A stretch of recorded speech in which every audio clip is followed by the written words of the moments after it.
as we continue with the broadcast this morning on News and Views. Now, it is encouraging and it is also inspiring to note the outpouring of support right across the entire world.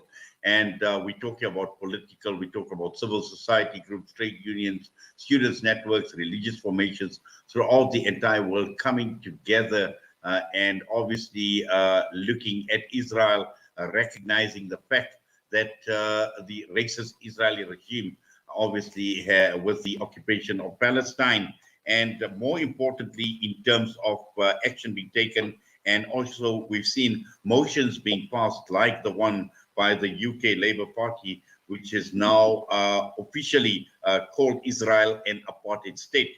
And to take this discussion further, we're joined by board member for Africa for Palestine. We're joined by Bram Hanekom. Bram, good morning to you and welcome to the show. Good morning and thanks for having me. Yes, the point I had made in my introduction to see, how inspiring it is, but also at the same time encouraging to see the type of support coming through with, as far as Israel is concerned, and this latest motion that was passed by the UK Labour Party calling Israel an apartheid state. Your reaction, bro? I think that apartheid Israel is facing an imminent avalanche. I think that what has happened with the Labour Party now, combined with the outspokenness of various governments, including South Africa and our president, who are now openly and very, very loudly pronouncing that this is an apartheid state and that there are crimes against humanity occurring there, are an indication of the beginning of much bigger things. It only takes a few bold nations like Ireland and people in the political environment to boldly call it what it is, which is an apartheid state, and it gains momentum. And I think the Israelis are very, very aware that there's a disaster coming their way. They're not going to get away with the dishonesty, the lies, the treachery, and the violent human rights violations and abuse of the Palestinians who they continue to steal land from.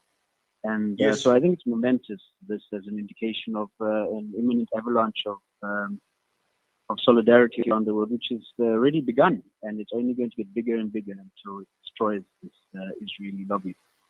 Yes, and it's until a few years ago where we've seen largely we've seen civil society, we've seen activists, we've seen trade unions and the like, obviously taking this fight for the people for Palestine forward. But like you pointed out, the case of Ireland, and now with the UK Labour Party, we've seen South Africa, and it's just wonderful seeing political formations coming and taking a standpoint on this particular aspect. Absolutely. It's no longer a fringe issue. It's no longer controversial. It used to be, many years ago when we started our solidarity in the country over a decade ago, we were under the campaign for boycott, divestment, sanctions. When we started that, it was a very controversial, radical position. Now it's normal, it's ordinary, it's normalized, it's accepted as a tactic which various solidarity organizations use in their day-to-day solidarity work. But it has developed from there into being a part of the union movement's activities and internationalism. But now, also what we saw in South Africa, when the Nazareth conference of the ANC adopted unanimously a resolution to downgrade the ETA in Israel into liaison office and to remove our ambassador. Those were massive steps forward. And now we have more and more governments that actually control multi-billion-dollar budgets, indicating their reluctance to engage and work with the apartheid state of Israel. And we're now seeing mainstream media, mainstream celebrities. We're now seeing mainstream companies and mainstream political parties and formations taking a position in support of Palestine, which really is an indication of an avalanche that's developing in my view. Yes, and also looking at the Labour Party in the United Kingdom, this is quite it's a massive political party. It has got a lot of influence. So this is extremely significant as well, Bram. It's one step away from government. I mean, the Labour Party in the US and the UK have been government. They can be government.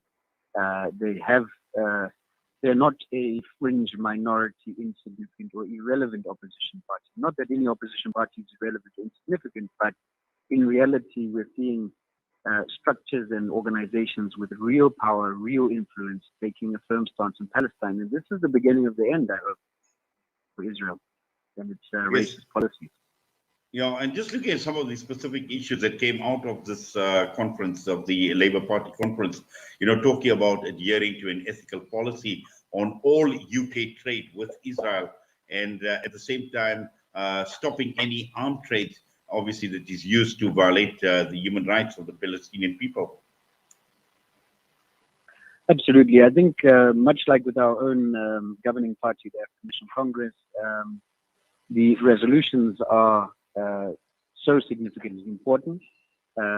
We are, however, looking forward to and hoping to see the Labour Party take over government once more and to see them implement these policies as government, because the policies of party should then articulate themselves in government policies. And that's when we'll find the Israeli government feeling the pinch. Because in reality, with all the solidarity work during the anti-apartheid movement, the biggest milestones were actually when powerful governments, big economies, big companies, when they took a stance and refused to trade with apartheid South Africa. That's when apartheid South Africa felt that pinch. Now, if a country like the UK were to take a stance like that, it would be catastrophic for the Israeli racist regime. Yes, and also, sometimes, people say that, sanctions don't work. But, Bram, I know looking at, obviously, the Africa for Palestine and also with regard to BDS, there have been huge successes over the years.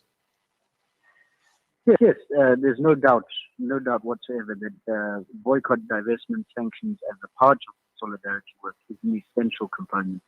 During the anti-apartheid movement, there were several pillars of resistance, and internationalism and sanctions were definitely a very, very significant part. In fact, even when the ANC was unbanned, there's a famous video of Chris Hani addressing the American media after meeting people from the White House in the US, clearly saying that although the ANC is unbanned, although there are apparently talks, we do not support any lifting or easing of sanctions, because those sanctions are all we have to keep the apartheid government of South Africa at the table, negotiating and force them to the table to operate in good faith. I mean, either we advocate for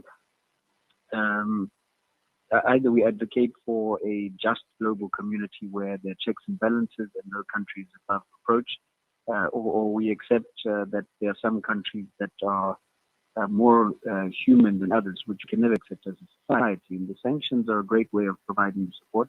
Of course, increasing support for Palestinians, increasing trade, increasing solidarity, people-to-people relations.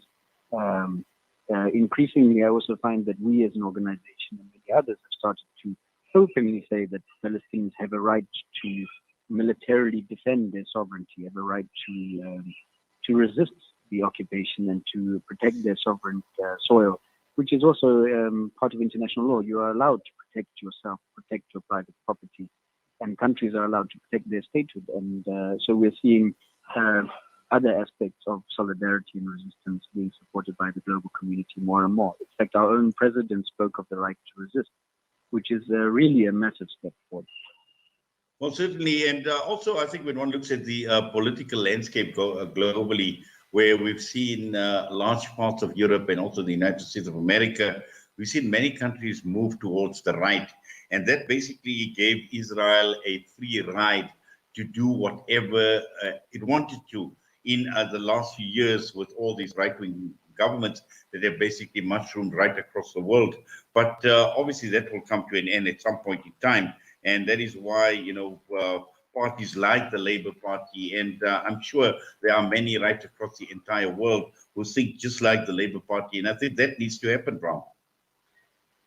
Absolutely. I mean, let's not forget that the United States of America was one of the very last countries to impose sanctions on apartheid South Africa. But also let us recognize that when the United States of America imposed sanctions, it was the turning point a point of no return where the apartheid government didn't have anywhere else to go to and needed to then accept that they had no choice but to get to the negotiating table and to accept that the black South Africans of apartheid South Africa have human rights and treat them as human.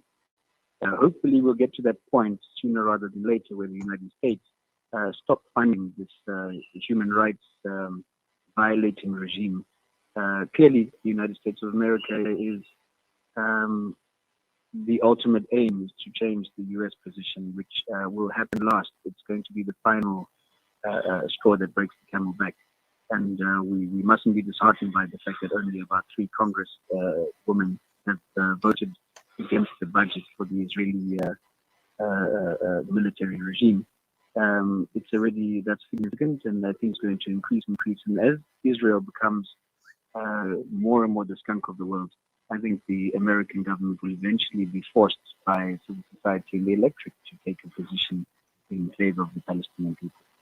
Yes, and just finally, Bram, just your thoughts, because I think the Arab world is quite significant, and it's said, it was a lot of sadness that even until this weekend, where we've seen the likes of Bahrain and the United Arab Emirates meeting with the Israeli Prime Minister, and on that side of the world, we see these relations just getting stronger and stronger with Israel, and one would have expected the Arab world, the Arab League, taking a stronger position as far as Israel is concerned, but that is not happening. Well, I think that there is a very, very thin, very small silver lining, and that is what is clear is that this is a human rights issue. This is an issue of human rights violations, violations of international law, and human dignity. It is not a religious issue.